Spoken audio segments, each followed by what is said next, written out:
श्री शिवाय नमस्तुभ्यम। हर हर महादेव। आज की वीडियो में हम बात करेंगे कि अमावस्या तिथि कब है, अमावस्या का व्रत कब रखा जाएगा और एक विशेष उपाय की जिससे हमारे पितृ प्रसन्न होंगे, हमें पितृ दोषों से मुक्ति मिलेगी, हमारे पितृ तृप्त होंगे, हमारे सारे दोष और सारे संकट दूर होंगे। जानने के लिए वीडियो को पूरा देखें। पूज्य गुरुदेव जी की कथा से सुन करके समझ करके आपको समझाने का पूरा प्रयास करूंगा, परंतु उससे पहले अगर आप भी महादेव के सच्चे भक्त हैं, चैनल को सब्सक्राइब करके कमेंट बॉक्स में हर हर महादेव जरूर लिखिए। तो चलिए जानते हैं कि अमावस्या कब है। हिंदू पंचांग के अनुसार बैसाख माह के कृष्ण पक्ष की अमावस्या तिथि का आरंभ 7 मई को सुबह 11:41 पर होगा और अगले दिन यानी 8 मई 2024 को सुबह 8:52 पर समाप्त होगा। ऐसे में उदया तिथि के अनुसार 8 मई को बैसाख अमावस्या मनाया जाएगा। बैसाख अमावस्या का व्रत भी 8 मई को ही रखा जाएगा। और जो ये उपाय है, विशेष उपाय दीपदान वाला, ये उपाय भी आपको अमावस्या के दिन 7 मई को ही करना है। अगर आप किसी कारण से 7 मई को उपाय नहीं कर पाते हैं तो आप इस उपाय को 8 मई को करें, नहीं तो आप इस उपाय को 7 मई को ही करें। स्नान दान का मुहूर्त है ब्रह्म मुहूर्त 4:11 से 4:51 तक। लाभ उन्नति मुहूर्त है 5:34 से 7:14 और अमृत मुहूर्त है 7:14 से 8:55 तक। और चलिए बात करते हैं उस विशेष उपाय की जिससे आपके जीवन के सारे संकट दूर होंगे, आपके पितृ प्रसन्न होंगे और आपको भर भर के आशीर्वाद देंगे, जिससे आपके रुके हुए कार्य चलने लगे। आपके कार्य में जो अड़चन आई है वो दूर होंगी। आपके घर से रोग, बीमारी और सभी प्रकार के दोष हमेशा के लिए दूर होंगे। तो चलिए बात करते हैं इस उपाय की।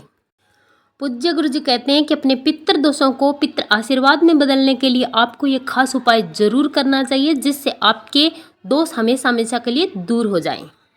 अमावस्या की तिथि जब भी आती है बहुत ही विशेष होती है और ये बैसाख की बड़ी अमावस्या है जो अपने आप में बहुत ही विशेष महत्व रखती है। तो आपको इस दिन ये उपाय जरूर करना चाहिए, चूकना नहीं चाहिए। बैसाख की इस अमावस्या पर आपको विशेष उपाय करने हैं जो आपको दीपक से करने हैं, और दूसरा उपाय आपको करना है काले तिल से। उपाय बहुत ही विशेष है, वीडियो को पूरी देखना तभी आप उपाय को समझ पाएंगे। देखिए, आपको ये उपाय अमावस्या की रात्रि में करना है। इस उपाय के लिए आपको लेना है एक दीपक। दीपक आप मिट्टी का ले सकते हैं या फिर आप बिना नमक डालकर आटे का दीपक भी बना सकते हैं। दीपक आपको 2 तैयार करने हैं। एक दीपक में आपको लंबी बाती लगानी है और दूसरे दीपक में आपको लगानी है गोल बाती। जब हम पितरों के निमित्त लंबी बाती का दीपक लगाते हैं तो इससे हमारे धन में वृद्धि होती है, व्यापार में वृद्धि होती है, हमारे जो काम है वो बिना रुके चलते हैं और पितरों का आशीर्वाद हमें मिलता है। धन से संबंधित हमारी जो भी समस्या है वो इस लंबी बाती के दीपक से हमेशा हमेशा के लिए दूर हो जाती है। इस दीपक में आपको डालना है सरसों का तेल। देखिए, पितरों के निमित्त अगर आप उपाय कर रहे हैं, दीपक लगा रहे हैं, दीपदान कर रहे हैं तो सरसों का तेल अति उत्तम होता है। अगर सरसों का तेल नहीं है तो आप इसके बाद गाय माता का घी डालें। आपको करना क्या है, जो लंबी बाती का दीपक है उसको आपको अपने घर में ही प्रज्वलित करना है। अपने घर में साफ सुथरे स्थान पर, अपने घर के दक्षिण पश्चिमी कोने में आपको इस दीपक को प्रज्वलित करना है। अपने घर के नैऋत्य कोण में। अगर आपको दक्षिण पश्चिमी कोना अपने घर का समझ में नहीं आता है तो आप अपने घर के मटके के पास इस उपाय को कर सकते हैं। आपको अपने घर के दक्षिणी पश्चिमी कोने में एक पाट रखना है, उस पर आपको कपड़ा रखना है, उस पर आपको थोड़े से चावल रखने हैं। इसी चावल पर आपको ये दीपक रखना है लंबी बाती का, और थोड़े से 1 चुटकी काले तिल के दाने आपको इसी दीपक में डाल देने हैं। अपने पितरों का स्मरण करते हुए, अपने इस पितरों का आशीर्वाद लेते हुए आपको ये उपाय करना है। उस दीपक को प्रज्वलित कर देना है और इस दीपक का जो मुख होगा वो होगा दक्षिण की ओर, क्योंकि हमारे पितर अमावस्या की रात दक्षिणी दिशा से आते हैं पृथ्वी लोक पर। और आप जब दीपक प्रज्वलित करेंगे तो आपका मुख भी दक्षिणी दिशा की तरफ होना चाहिए। अपने पितरों का स्मरण करते आपको ये दीपक दक्षिणी दिशा की तरफ मुँह करके प्रज्वलित कर देना है, क्योंकि पितर दक्षिणी दिशा की तरफ ही होते हैं, उसी तरफ पितर लोक होता है। और आपको ओम पितर देवताय नमः मंत्र का 108 बार जाप करना है। अगर आप 108 बार जाप नहीं कर पाते तो कम से कम 11 बार आपको इस मंत्र का जाप जरूर करना है।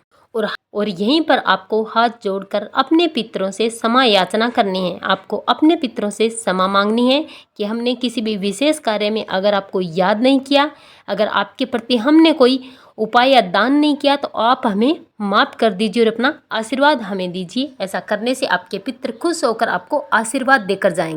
और जो आपने दीपक के नीचे चावल डाले हैं, उन चावलों को दूसरे दिन आपको पिंपल वृक्ष के पेड़ की जड़ में डाल देने हैं। और अगर दीपक आपने आटे से बनाया तो आटे के दीपक को भी आपको पिंपल वृक्ष के नीचे रख देना है। और जो आपने दूसरा गोलबाती का दीपक तैयार किया है, उस दीपक को लेकर आपको चले जाना है पिंपल वृक्ष के पेड़ के नीचे, और पिंपल वृक्ष के पेड़ की जड़ में आपको इस दीपक को प्रज्वलित कर देना है। ओम नमः भगवते वासुदेव मंत्र का जाप करते हुए यहाँ पर आपको अपनी मनोकामना करनी है, भगवान से अपने पितरों की शांति के लिए प्रार्थना करनी है।